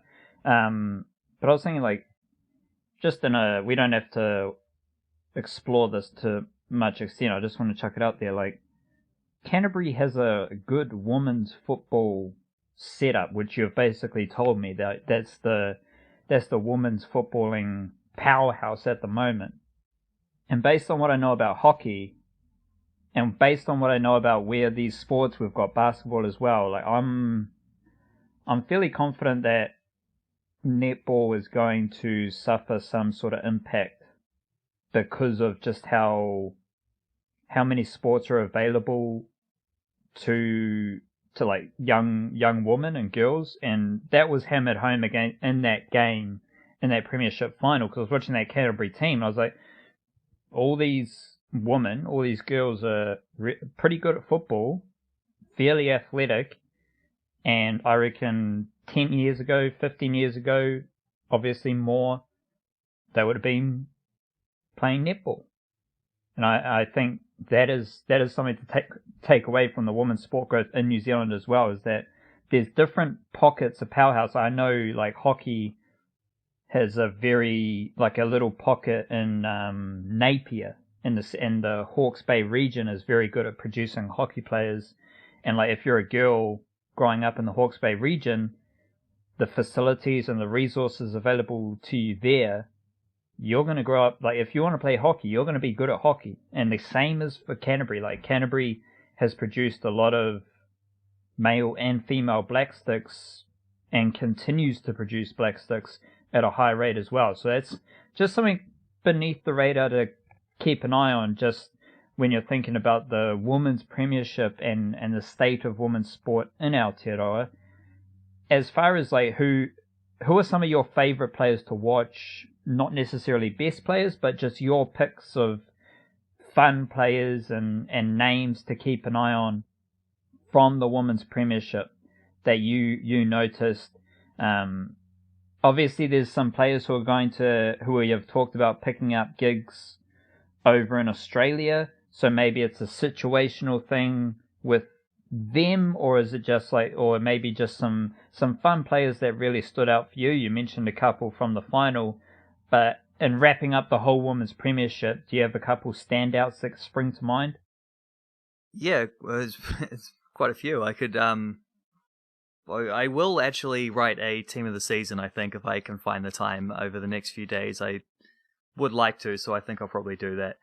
And there's I'd already jotted down a bunch of names who I thought would be in contention there. There's quite a few. I mean, the thing about just writing about domestic sports in general, particularly with football, is but like the niche cache has had many examples with other, I know for sure, it's when you write about a cricket player coming through and then 2 years later they're playing for the Blackcaps or they're just working their way, and then other people start to hear about them and you can sit back and say well, I knew about this guy beforehand. And I have that's one of the most fun things about following the football scene, is you can't really go much below national level because it's too regionalized and you don't have the same access to it and stuff. But I like to try get it feels like an investment, getting to know some of the players as they come through, especially guys who are coming out of Wellington Phoenix and Ole Academy, just because those seem to be the best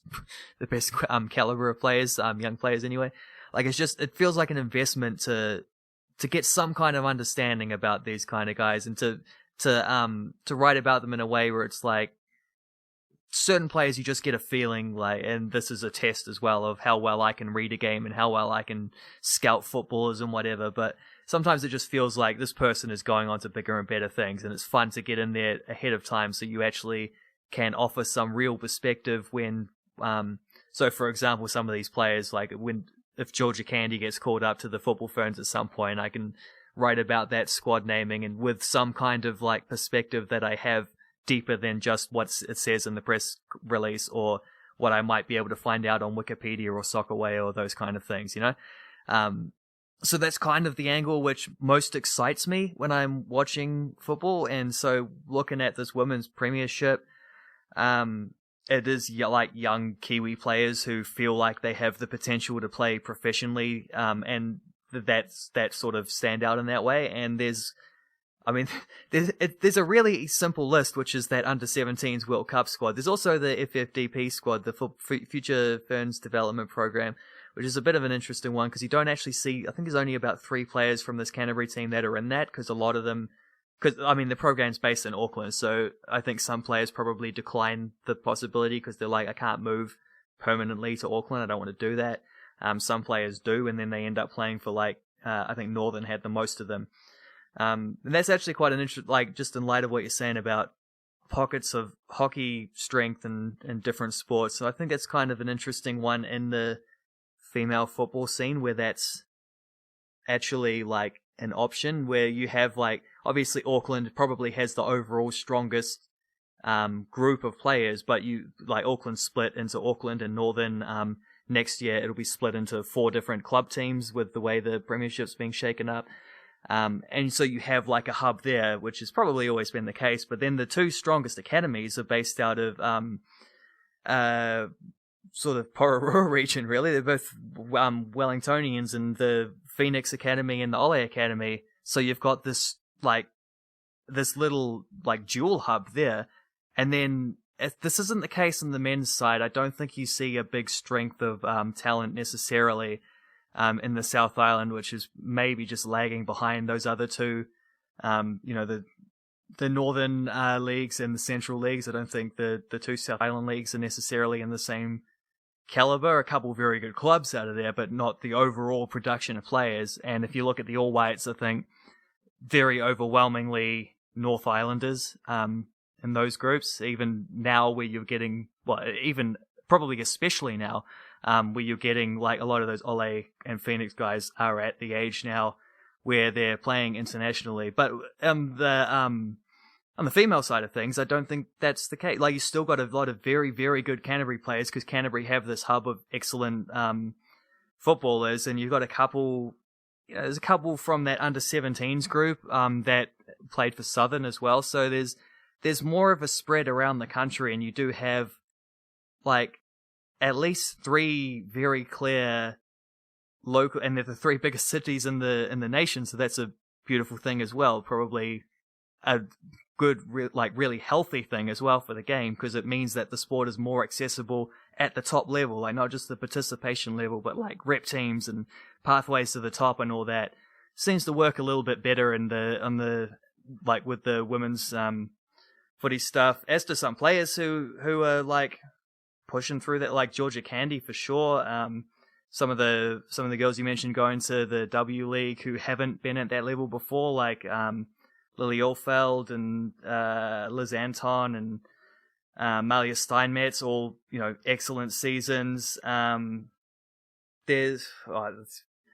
tell you. I mean, I could go through quite a few, like Gabby Rennie as well had a very good year, and Michaela Robertson at Capital, Charlotte Wilford Carroll there as well, like Chloe Knott.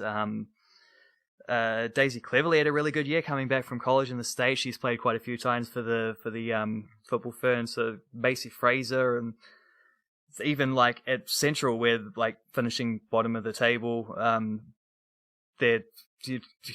you wouldn't necessarily think you'd be getting the standout players, but one of their big problems was just that they were such a young team. They had like a bunch of 16, 17-year-olds they're trying to build towards a better team in a couple of years. We'll see what that actually looks like in a couple of years, because of the way the league is being changed. But like Aniela Jensen there, Jana Niedermeyer, both very good. Like there's names all the way through. Kelly Brown, Grace Wisniewski at YBOP, and one player who probably impressed as much as anyone was Michaela Foster at YBOP, who the other game they drew 4-4 against Auckland. They were 4-0 down with 10 minutes to go. It's the last game of the season. Michaela Foster sort of started as like as a left back, was too good to play left back, and then started playing in midfield a bit, mix it up between the two. She very good cross on her left foot. Scored directly from a corner to help get Waibot back into that game. Then she took a corner from the right hand side and almost scored there as well, but someone else headed it in on the goal line basically. That was the one scores a goal with their right foot from a corner, scores a goal with their left foot from a corner, takes a corner from the other side with their right foot, almost scores with that one. They ended up drawing 4-4. It was an incredible game of football. Michaela Foster, fun fact about her is she is the daughter of Ian Foster, the All Blacks coach. So there you go. That's another trend that's happening. Like most of these famous rugby names, their children aren't playing rugby, which is pretty interesting. Yeah, it'd be interesting to look up some of them, like just how. Yeah, definitely. Like, there's no shortage. Like, obviously covering rugby league, there's a lot of father-son, like Kiwi father-son and rugby father-son. But it is something that is popping up. Like, you're seeing a lot of famous sporting names appear in other sports in New Zealand. That just again shows that we're dealing with the generation that can grow up and play any sport they want to play, and it's all good. There's no like cultural ramifications or anything like that. And you were talking about the South Island as well. To me, the South Island is where the netball rugby culture is rooted. Like that's where you're getting the heartiest New Zealand rugby netball vibes. So I do believe that will be as we've already seen with Canterbury United, that's the area of the most growth and expansion in other sports. Like I'm sure there's some basketball funk out of the South Island. I can't pinpoint it off the top of my head, but if I did a deep dive, I'd find it. So, let alone the other sports. Wait, one more question on the women's stuff. Which player from this Premiership will play for the White Ferns first? Like, who's your pick for the next White Fern not White Fern, Football Fern from this Women's Premiership? Who hasn't obviously played Football Ferns footy before? And not just squad selection.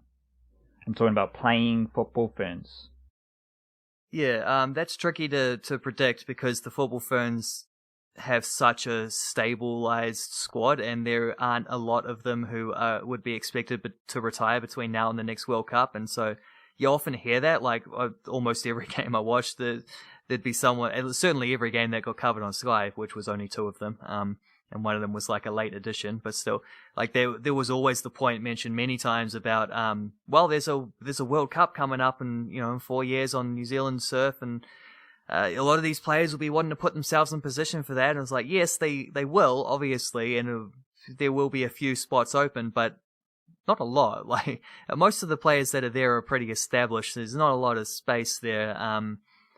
And there were quite a few. But what about 5 years? What about 10 years? Like, well, I mean, there will no be some. time frame. I just want to know who's your pick.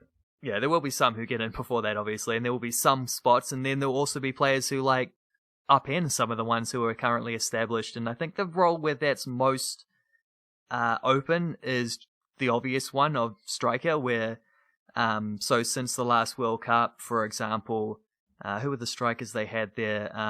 Hannah Wilkinson, who was coming back from injury. Sarah Gregorius has retired. Emma Kete is retired, was actually playing for Northern in this Premiership season. And Rosie White, who doesn't really play striker for her club team. She's more of an attacking midfielder. So that's, obviously injuries could happen, breakout players could happen, who knows, but the strikers is the spot that feels like the one that I should focus on, because that's the spot that the team most needs someone who can like offer some game-breaking abilities. As to who that might be, that's a good bloody question. Gabby Rennie would be one who's got like great pace and very like attack-minded striker for Canterbury. There scored the double in the final. I think Kelly Brown would be an interesting one from Waibop. Someone who can score from long range, scores a lot of amazing goals, as well as she has scored the best of the goals that New Zealand scored in that under-17 run was her. I forget who they were playing against, but she honed one in from about 30 metres out. Who else would there's probably all under-17s from that same squad as well, but like Arabella Maynard at Northern would be another in contention. Yeah, they name sort of players on that kind of. There's a few more I could go through, but I don't know necessarily that any of them would be like anytime soon New Zealand full international representatives. I think more you're looking at like those pathways through the youth teams, and I think they cancelled the last under-20 World Cup women's one. I'm pretty sure because it was meant to be. I think next year. I think it was meant to be 2021, but I can't remember. It might have been late 2020. They cancelled it for obvious reasons, which is kind of a bummer because a lot of those under-17s would have been flowing through into that. So I don't know if they've rescheduled it in a year time, and if the eligibility thing will be different, it'll make it an under-21s or something instead, or what. But I think that'd be your best indication is like the players who can work up through those pathways. I don't know, but what I like about how this conversation goes these days is that it's no longer about like who stands out at the Premiership and therefore goes straight into the Football Ferns and then therefore plays at World Cups and therefore is auditioning for a professional contract. Like we're at a level now where you can get professional contracts out of the Premiership or especially out of New Zealand youth grades. And then because there's a lot of good football ferns, you play professionally and work your way in from a professional environment, which is how it should be going.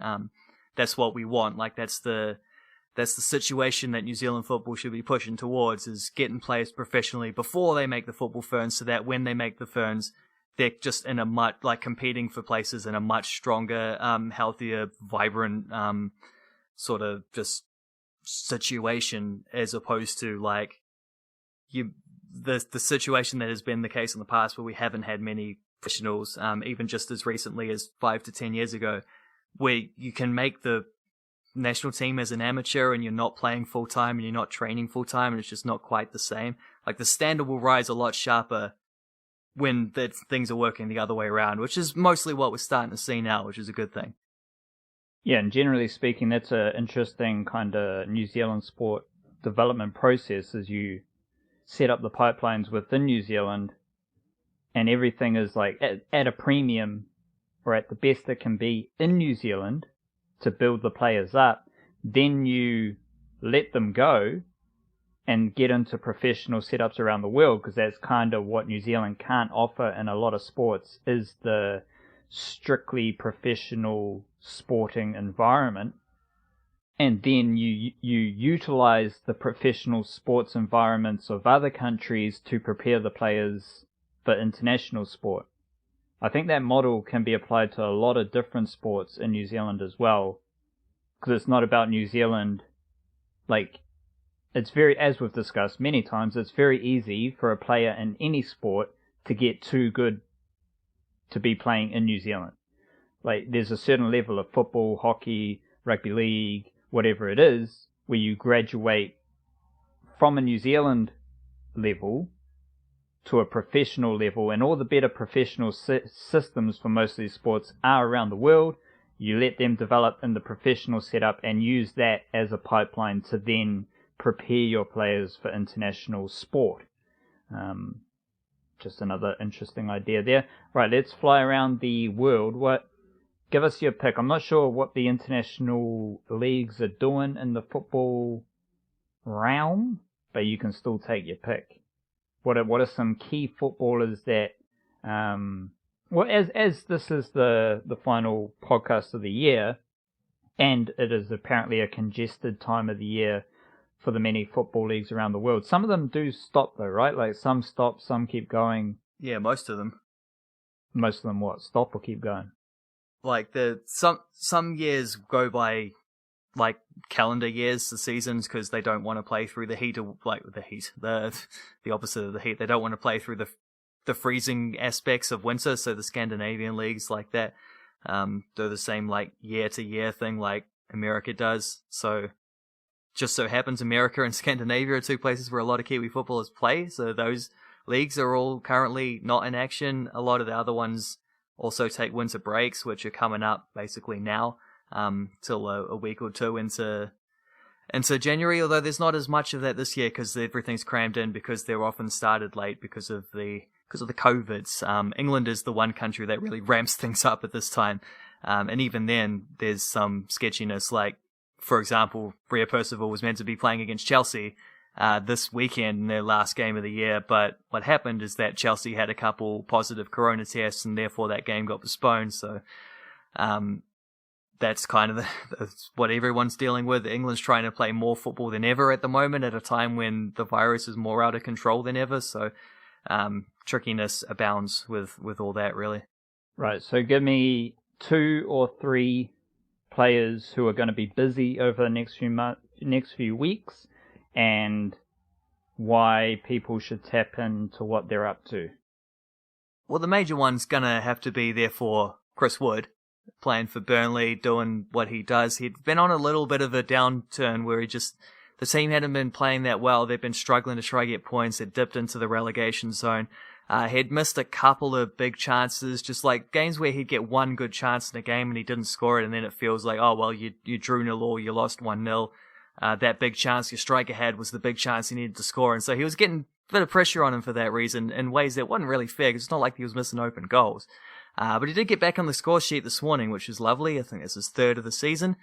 in a win over Wolverhampton. So that actually lifts them out of the drop zone as of Christmas, which is a nice little milestone for them. They've beat Arsenal not so long ago, and good win here against Wolves. A couple Arsenal are in a state at the moment, but Wolves have been a decent team. They got a result over Liverpool not that long ago, from what I remember. No, it was Chelsea. It was Chelsea. They scored against them right at the death, which they threatened to do against Burnley, but didn't. So he's going to be getting a lot of games, and hopefully with Burnley seemingly getting on a little bit of a nice run of form, that will hopefully lead to a whole lot of goals for him, because he needs them. He talked up getting a 20-goal season at the start of the campaign, and he's currently at 3, so a few more wouldn't go astray. As to who else to follow, it's not a lot. In the next couple of weeks, even the women's stuff in England will be on a bit of a break. Someone like Tommy Smith will still be playing for Colchester. They've lost their last 2 games, but they were on a good run before that, pushing up towards the League 2 playoff spots. And most leagues will take a week or so off, so there's actually not a lot else going on. We'll see. One thing that'll be very interesting though to focus on is we could see a bit of signing season stuff, particularly in America. I know there's a couple drafts coming up later on, and I've been trying to find out what kind of players might be eligible, if there are any New Zealanders with a possibility even of getting drafted into the men's or women's leagues in the States. Expansion, I believe, for both. There's certainly an expansion team in the women's thing, and there has been expansion teams in recent years in the men's stuff, so there should be openings at least, but it's just a matter of, I don't know who's out there and available, and it's a bit weird because there wasn't actually really a college football season or college soccer season last year, so it might be a little bit out of the blue who decides to declare and who's available. Hopefully there's a couple to be able to follow, but I'm not necessarily betting on it. But for example, in the last week, even before that, all the MLS stuff, their seasons finishes, they sign or re-sign or release the players that are on the end of their contracts, etc. Dealt with a bit of that last week. Now this week, for example, Rosie White has signed her offered contract extension with the OL Reign, so she's coming back. Max Mata just signed with a USL team, which is the level below MLS, which is bloody awesome because it's about time we had another striker there. It's just been all defensive players recent times there. And I wonder if there might not be a few more where that comes from. Like those American teams, their season ends, they deal with the immediate things of the squads they currently have. And around this time they start, cause preseason will be, mid-January, February, around that time. They start thinking towards next year and looking at, where are the gaps in our team, where, what kind of players might we sign, hoping for a couple more where they came from. And it might even be the same case in Scandinavia. I'm hoping for a few nice Christmas presents in terms of the transfer stuff. And it's also coming into the January European transfer window, which I don't expect there to be really any Kiwi involvement there, but there might be a few names going over on development deals or whatever. That's the kind of thing probably to keep an ear to the ground about, and over the next 2 weeks is not so much who's actually playing and who's actually doing the football thing, but who might be stepping up to that level, who might be getting opportunities, and where players that might be getting released, players that might be getting transferred, players that especially might be getting signed.